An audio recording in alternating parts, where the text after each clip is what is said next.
There is a long list of Beatles references in video games, and I want to tell you some more today. It's been a fab 4 years since my previous list of references to the Beatles in gaming, where I found nods to the Liverpool legends in games such as Earthbound and Star Fox 64. I'm down to share 5 more references I've found since the last time I covered video game nods to John, Paul, George and Ringo. I'm Alexander Greensmith.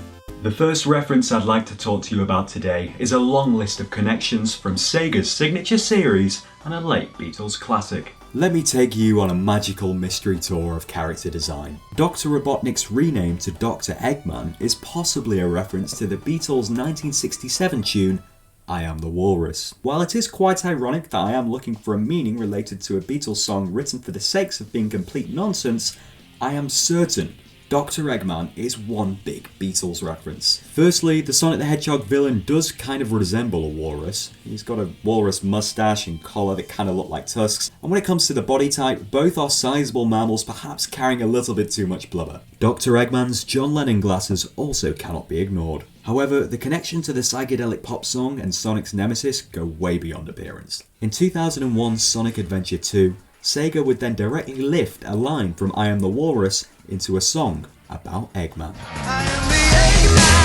It's featured in both songs' choruses. And what was the name of the singer of Eggman's theme? Paul. And who did John Lennon tell us the walrus was? Paul. Mind blown.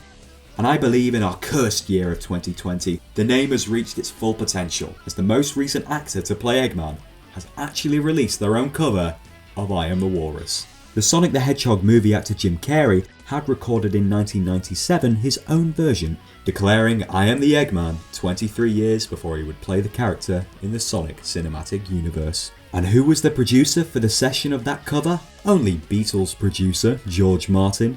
Is it all too much to be a coincidence? Don't say you're a fan of Sonic if you don't know the deep lore. Today's second Beatles reference is from a 2017 indie gem. Do you want to know a secret?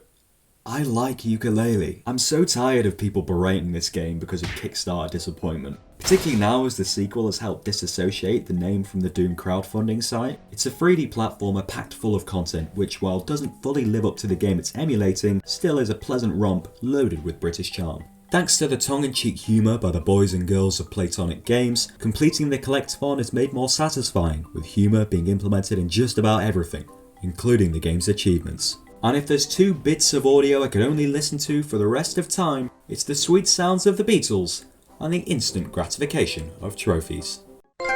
It's funny we went through a whole console generation with the Nintendo 64 without a single reference to the playful Sgt. Pepper song about aging with grace, When I'm 64. For When I'm 64, all you have to do is successfully complete one of this bad boy's arcade games.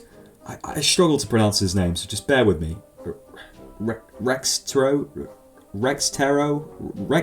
This boy. Bonus Beatles reference points if you sign the high scores for the trophies as Vera, Chuck and Dave. Bonus points if you unlock the trophy at 2:45. And don't worry guys, you can trust me on this trophy being a Beatles reference. I have a whopping 15 of the trophies in Beatles Rock Band. If you've got a Beatles achievement itch to scratch, unlocking When I'm 64 is certainly really easier than remortgaging your house to afford the instruments for the Beatles Rock Band plat. Next up, we're going for something a bit more subtle. I've got a feeling there is a treasure trove of hidden Beatles references in narrative-driven video games. And flying in hot is Campo Santo's compact adventure, Firewatch. When protagonist Henry finds written logs of his conversations with other main character Delilah, eagle-eyed Beatle fans can spot our boy Paul McCartney getting a mention. Boredom in the American wilderness makes 2 lonely souls wonder strange things. So how about this one? You've all heard the one where Paul McCartney died in 1967, but how about killing Paul McCartney in 1989 to bring back Jimi Hendrix? The game's characters agree to sacrifice Paul for Hendrix, but my journalistic credentials shall keep me neutral on the matter. I do enjoy how they're favouring Jimi Hendrix in a game called Firewatch, with Fire being one of his most famous songs, but poor Paul, he already had a shy 80s as it is. Cannabis, nicotine, glue. But it was 1989 in fairness. I'm sure Give My Regards to Broad Street was still fresh in the memory for these characters.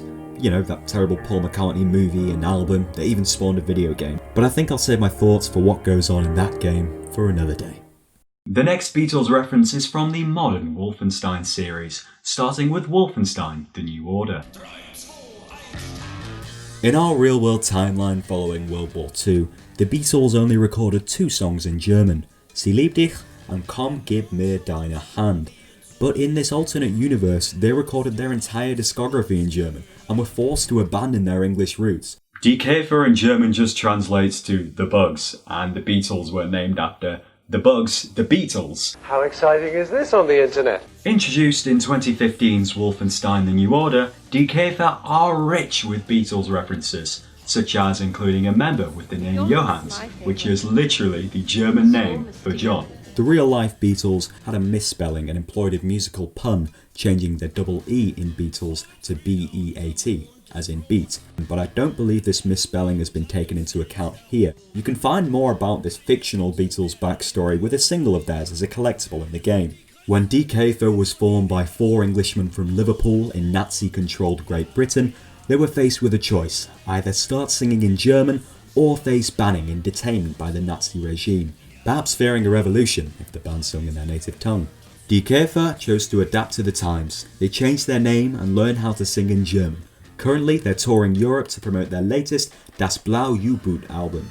Rumour has it that they lace their innocuous pop music with hidden codes which subvert the original meaning of the lyrics. 2 albums from the real-life Beatles are alluded to. We've got an Abbey Road and Yellow Submarine reference on the cover, and a further reference to Yellow Submarine, and the hidden message theories the Beatles have always been associated with are referred to as well. Perhaps Paul is tot after all. Their best known song is the Beatles sounding Mond Mond, Ja Ja, or Moon Moon, Yes Yes, which is indeed a real tune you can listen to in-game and on streaming services. And to be honest, I dig it. It was literally my 16th most listened to song in 2017. That was when I played the game. Die Käfer had a second hit in Wolfenstein 2, The New Colossus, entitled Changeover Day. But it doesn't sound or look as Beatlesque. However, the hard efforts of the devs and the musicians in creating this quality track certainly paid off, with most fans genuinely enjoying this song and its own merits. But I don't think Machine Games get enough credit for creating a huge fictional record label and backstory for a roster of acts across 1960s popular music where the Allied forces lost World War II, Die Käfer being my favourite of them. While the Beatles didn't really sing about space in the real world until their later years, after the events of the New Order take place, Mond Mond Ja Ja does sound very much like early Beatles tracks. I can hear a little bit of I Saw Her Standing There, or vocal harmonies from just about any early hit from the Fabs. The Beatles do have a song called Mr. Moonlight, but I think I'm clutching at straws there. And the final Beatles reference I'd like to talk to you about today is actually multiple mentions in one game. Life is Strange. For no one, the Beatles aren't really the first band you think of when you think of this epic episodic adventure. The French team at Don't Nod might not know how teenage girls speak, but they certainly know some great tunes, and for the licenses they couldn't afford, they've hinted at some classic bands throughout their games. As much as I am thankful for the series introducing me to acts such as Sid Matters and Daughter, I'm extra grateful for the multitude of homages to the Liverpudlian lads in the first game of the series. I've counted 7, but I'm sure there may be even more. In my first 5 Beatles references in gaming video, I did a mini countdown of my favourite Beatles references in Earthbound. Well, I've done it again. Here's my top 5 Beatles references in 2015's Life is Strange. Big spoilers ahead. 5. Early in the game in chemistry class, Warren greets Max Caulfield in his own special, nerdy, charming way. Maxwell Silver Hammer! Science puns to the element aside, Maxwell's Silver Hammer is the 3rd track from 1969's Abbey Road. While the song sounds cheery and childish, it is actually something a lot more sinister and murderous, perhaps foreshadowing the game's later events. And shortly after this, there is a possible reference to a lyric from Lovely Rita, the 10th track from Sgt. Pepper's, with the Meet a Maid achievement referencing the lyric Lovely Rita, Meet a Maid. 4. In episode 2, Out of Time, in her dorm when looking at her underplayed guitar, Max says, "Meanwhile, my guitar gently sleeps," referencing the White Album George Harrison tune, While My Guitar Gently Weeps. 3. In episode 2 at the Two Whales Diner, school security guard and Chloe's stepdad, David Madsen, is referred to as Sgt. Pepper. But the ex-army man probably didn't teach the band to play in this universe. Number 2. Gen X photographer and artist Mark Jefferson was likely brought up on a diet of the Beatles, as the idolised teacher openly quotes John Lennon in episode 1. John Lennon once said that life is what happens while you're busy making other plans. While the quote isn't originally Lennon's, it was popularised by the man and featured in his solo ode to his son Sean, Beautiful Boy, Darling Boy. It's the first Beatles reference in the game and sets the tone for the pop culture references peppered throughout this graphic adventure. 1. And my favourite, as a throwback to his reference just mentioned at the start of the game, Jefferson references my current favourite Beatles song towards the climax of the game in Max's Nightmares. Max, remember what John Lennon said. Happiness is a warm gun. Happiness is a Warm Gun is a mind-blowing track off 1968's White Album. It's such a surprising and chilling callback that the reference really suits the dark and murderous final act of the tale. And if you've watched this and you're not really that big a fan of the Beatles, or maybe know them only from their early songs, please listen to Happiness is a Warm Gun. And with that, we have reached the end. I wouldn't even be surprised if I've missed a big Beatles reference in Life is Strange, or its prequel, or its sequel, so maybe I will scrape the bottom of the barrel for a third Beatles references in gaming video in the future. Tomorrow never knows, after all. Let me know of any Beatles references in video games I might have missed, and do please check out the original video from 2016. I'll be back with another video uniting games and pop music very shortly.